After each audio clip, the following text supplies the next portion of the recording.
Eu queria voltar aqui à questão da polícia, doutora Herta, falar um pouquinho da carreira da senhora. A senhora se lembra do primeiro caso como delegada? De que a senhora começou a trabalhar, a senhora se lembra? Eu me lembro que nós tomamos posse no dia 6 de março.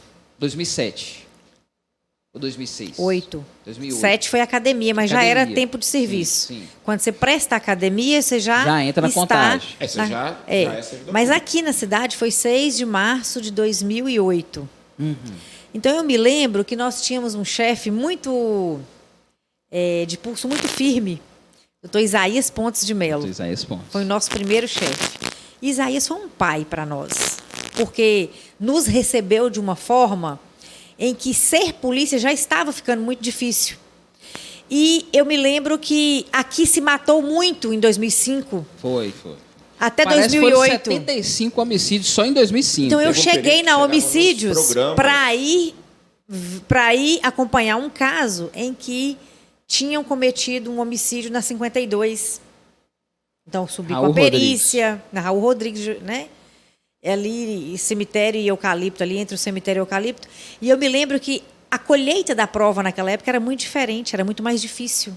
As cápsulas. Hoje uma perícia ela é muito mais tecnológica e digital do que física, né? Embora o perito vá a campo e assim, ainda tinha os informantes da polícia, né? É verdade. Hoje é difícil encontrar um informante. Não consegue. A pessoa não quer se expor de modo algum, porque ela vai ser encontrada.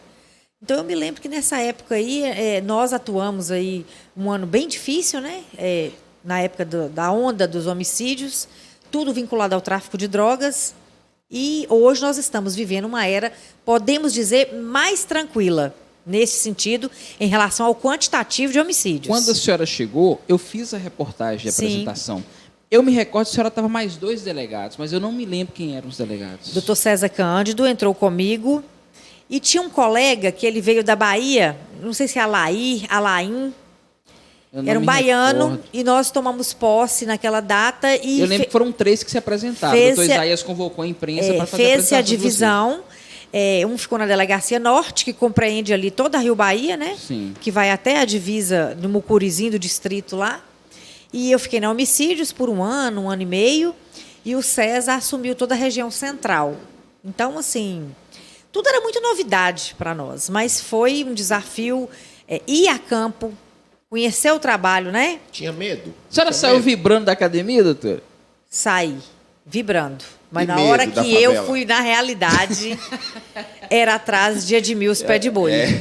Saudoso Pé de Boi. Que Deus o Mas tenha em bom lugar. a senhora chegou... É claro que, assim, até Tem pelas que impor. as coberturas que eu já fiz muitas coberturas de operações. Mas a senhora teve algum momento tenso em operação de abordagem, de a senhora ter que sacar a arma, efetuar disparo ou só sacar? Já tivemos quando fizemos uma das operações comandadas pelo Jefferson e pelo doutor Isaías, em que nós tínhamos 50 e poucos alvos para cumprir. Nossa, era verdade, era muita gente. Na época do Ângelo Miranda, né? O Anjo, Pezão, Ronaldo Capella. Então, aqueles famosos, aquela divisão... Fábio Sujeira. Isso, aquela divisão que tinha entre o Bela Vista, né? Eucalipto, e também o Morro Teófilo Rocha, né? Teófilo Rocha ali, Isso. aquela Morro divisão. Cemitério. E o Felicidade. E Felicidade. Então, sempre foi uma rivalidade e combater isso sempre foi muito difícil em Teoflotone. Isso é uma verdade, né? Hoje, não mais na Tóxicos, não sei como anda esse parâmetro, mas sempre foi um desafio Aí muito a senhora grande. precisou dar uns tiros lá, não? Agir em campo, né? Mas não alvejamos ninguém, mas teve aquela adrenalina mesmo. Agora, se aprende muito com quem tá. Eu vi a senhora citando o Edmilson Pé de Boi aí, por exemplo, ele era um investigador e a senhora, num grau hierárquico, está um pouco acima. Se aprende muito com o investigador, doutor? Muito. A Teoflotone deve muito à era do Edmilson. Edmilson fez uma história. A geração de ouro da Polícia Civil, né? Porque ele sabia exatamente tudo o que se passava na clandestinidade, criminalidade de Teoflotone. Então, ele conseguia buscar. Se você fosse lá reclamar um aparelho de televisão, às 8 da manhã, principalmente na furtos e roubos, ele, meio-dia, você pode voltar lá que eu vou descobrir onde é. Então, ele conseguia, ele tinha esse tirocínio e essa capacidade de se persuadir e de impor aquele respeito. Não existia Parece que ele fazia um mapeamento da não criminalidade. existia essa hipótese aqui em Teoflotone de que a polícia não subia morro.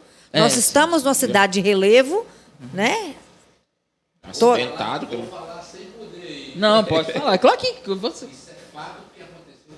Aí, Pois Danilo é, é testemunha pois é. disso. Não, eu... Roubaram uma filmadora minha e eu conversei com o Edmilson, que era meu amigo. Sim. Buscou Não, a sim. filmadora. Eu tenho duas situações que eu presenciei do Edmilson. Uma foi de uma pessoa que chegou para ele lá na porta da delegacia, da antiga delegacia. Quando a senhora chegou, era na antiga delegacia ainda. Era. E ele falou, a pessoa passou, ó, roubou minha bicicleta, tal hora, em tal lugar. Falou, moça, isso aqui tá com um cara que pode ser fulano. Aí, à tarde, quando eu voltei, ele já tinha recuperado a bicicleta. E aí, outra foi um sargento do bombeiro, teve a bicicleta roubada, procurou o Edmilson, estava com esse sargento. Nós fomos lá. Parecia ter uma combinação. Na favela. Aí o sargento falou, o sargento tem porte de arma do bombeiro, falou assim, Edmilson, nós vamos subir aqui. Ele falou, mas por quê? Qual que é o problema? Nós vamos subir aqui. Sempre E aí, com a mochila nas costas. a gente percebeu como que as pessoas olhavam com respeito para Edmilson. Sim. Aí o Edmilson chegou lá, parou e falou, ó, bicicleta do sargento aqui, assim, sumiu assim, assim, assado. Eu vou dar até 1 hora pra essa bicicleta aparecer e nós vamos voltar. Aí a gente voltou, a bicicleta estava lá no campinho, cara. Com respeito e não isso, esculachava bicho? ninguém, Não, né? justamente, eu falei, meu Deus do céu, que mágica é essa? Mas, cara, Então, ele assim, era sem explicação. né? Mas então isso faz história, né? Faz. E a gente aprende muito. O legado que você recebe com isso é muito grande. Então, Facilita o caminho, né? É.